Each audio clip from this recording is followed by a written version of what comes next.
Olá pessoal, vamos para mais uma aula falando sobre a segunda lei de Newton, que é o princípio fundamental da dinâmica. Eu já postei um vídeo falando sobre a segunda lei de Newton também. Depois você dá uma consultada que tem a exemplificação de outros tipos de exercícios. Então vamos lá, é a apostila número 2, aula 21 e 22, segunda lei de Newton, página 100 para você estar se localizando aí na apostila. Então nós temos aí a segunda lei de Newton. Segunda lei de Newton baseia-se que a força resultante que atua em um corpo é igual a massa vezes a aceleração.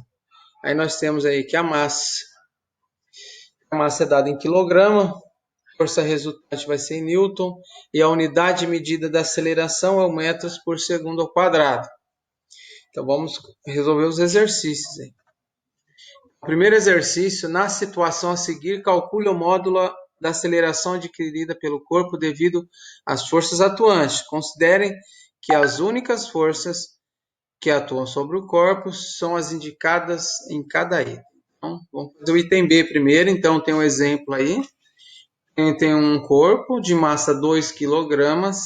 Sobre esse corpo atua uma força para a direita de 8 newtons e para a esquerda de 2 newtons.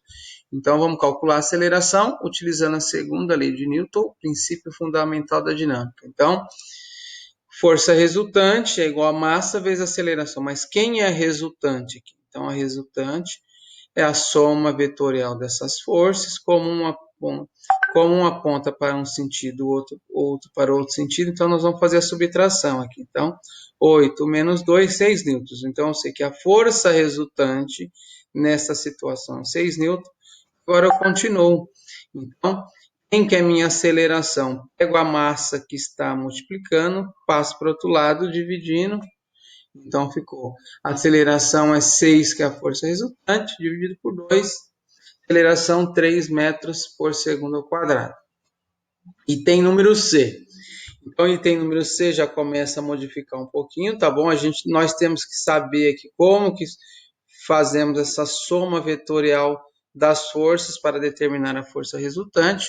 Então, aqui eu tenho duas forças perpendiculares, uma de 12 newtons, outra 16 newtons. Então, quem que é a força resultante? Então, vou fazer a soma dessas forças, é a regra do paralelogramo. No final de F1 eu traço uma reta paralela ao vetor F2. No final de F2 eu traço uma reta paralela ao vetor F1. Na intersecção dessas duas retas que eu tracei, é o final da minha resultante. Então, a minha resultante é este vetor. Como que eu calculo esse vetor? Então, eu sei que eu tenho um triângulo de forças aqui, tá bom? E esse vetor resultante assume o papel da hipotenusa. Então, nós vamos usar Pitágoras. Então, a hipotenusa, que é a força resultante, é igual a cateto ao quadrado mais cateto ao quadrado, que são as nossas forças, tá bom? Aí nós vamos substituir 12 ao quadrado mais 16 ao quadrado. Então, essa soma resulta em 400, raiz quadrada de 420, determinando a força resultante. Só que o exercício solicita que nós calculemos a aceleração. Então, eu volto lá para a segunda lei de Newton. Força resultante é massa vezes aceleração. Agora, eu já sei quanto vale a força resultante, que é 20. A aceleração é a resultante dividido pela massa. A massa aqui é meio. Então, nós substituímos 20 dividido por meio. Aceleração 40 metros por segundo ao quadrado.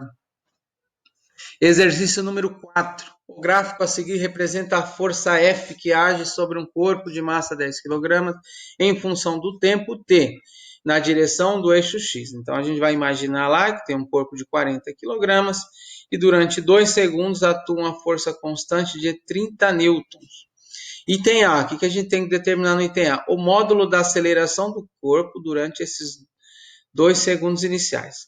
Se tem força resultante, então tem aceleração, tudo bem? Então vamos lá. Resultante é massa vezes aceleração. Nossa resultante no intervalo de 0 a 2 segundos, que é o que eu quero descobrir. A força que atua é 30 newtons, é a única força que atua, então ela vai ser a força resultante. A massa de 30 kg. conforme dado no exercício, 10 kg, conforme dado no exercício. Aqui a gente substitui a aceleração, a resultante dividido pela massa, resultante é 30, massa é 10 kg, logo a aceleração é 3 metros por segundo quadrado. Agora vamos para o item B.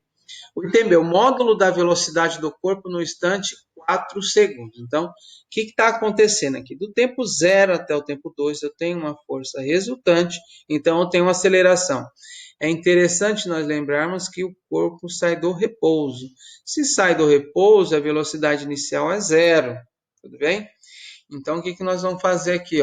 Então, seguindo o intervalo de 0 até 2, esse corpo ele tem aceleração e a velocidade dele está aumentando até o tempo 2 segundos. O tempo 2 segundos até o 4, não existe mais força resultante, então o meu objeto está em equilíbrio. Se ele está em equilíbrio, existem duas possibilidades: ou ele está em repouso ou ele está em movimento retilíneo uniforme, que é o nosso caso aqui, que o objeto vai estar em movimento retilíneo uniforme. Então, quando eu determinar a velocidade no tempo 2, vai ser a velocidade do tempo 3, que vai ser do 4, que é do 5, que é do 6, assim sucessivamente. Então, primeira coisa que nós vamos determinar, aceleração. Então, vou usar a formulinha aqui, V é igual a V, a equação horária da velocidade, V é igual a V0, velocidade inicial, mais aceleração vezes o tempo. A aceleração já determinei no item anterior, que é 3, agora substituindo. Velocidade no tempo 2 é que eu quero determinar, é igual a velocidade inicial, mais o exercício fala que ele parte do repouso, então essa velocidade inicial é 0, mais a aceleração é 3 e o tempo 2. Então nós temos no tempo 4 segundos, a velocidade é 6 metros por segundo. Então, no tempo 2, a velocidade dele é 6 e não modifica até o final do percurso, até o tempo 6. Então, no tempo 4, a velocidade também é 6 metros por segundo.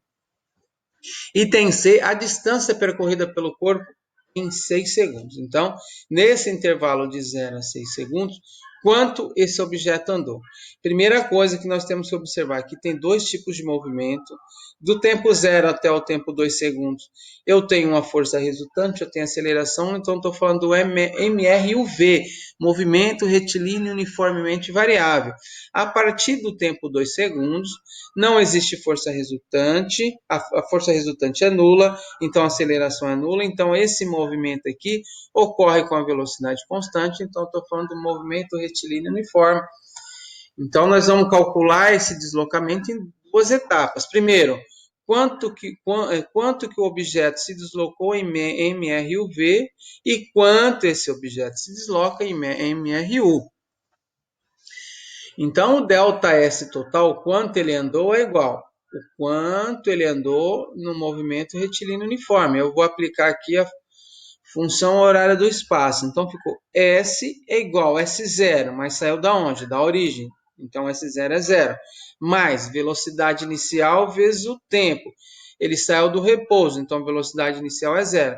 Então, da minha equação aqui, função da minha equação horária do espaço para o movimento retilíneo uniforme, só sobrou meio de AT ao quadrado, tudo bem?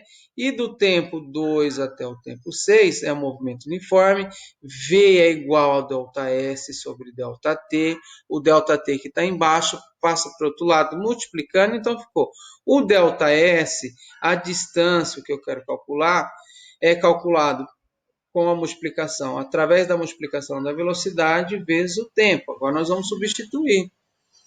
Então, a aceleração, nós já descobrimos anteriormente, é 3. O tempo que percorreu no MR e o V, que são 2 segundos, dividido por 2, mais 6, que é a velocidade, que ele terminou aqui, nós já descobrimos no exemplo, no item anterior também. Durante quanto tempo esse objeto circula em MRU? Do 2 segundos até os 6 segundos, são 4 segundos que ele está nesse movimento MRU. Desculpa, o movimento RU, MRUV seria do tempo 0 até o tempo 2 segundos. Aí nós vamos calcular isso daqui. 2 ao quadrado, 4, dividido por 2, 2 vezes 3, 6. 6 vezes 4, 24, mais 6 daqui, 30. Exercício eliminado. Pessoal, nossa aula 21 e 22 encerra-se nesse exercício. Até mais e se cuidem.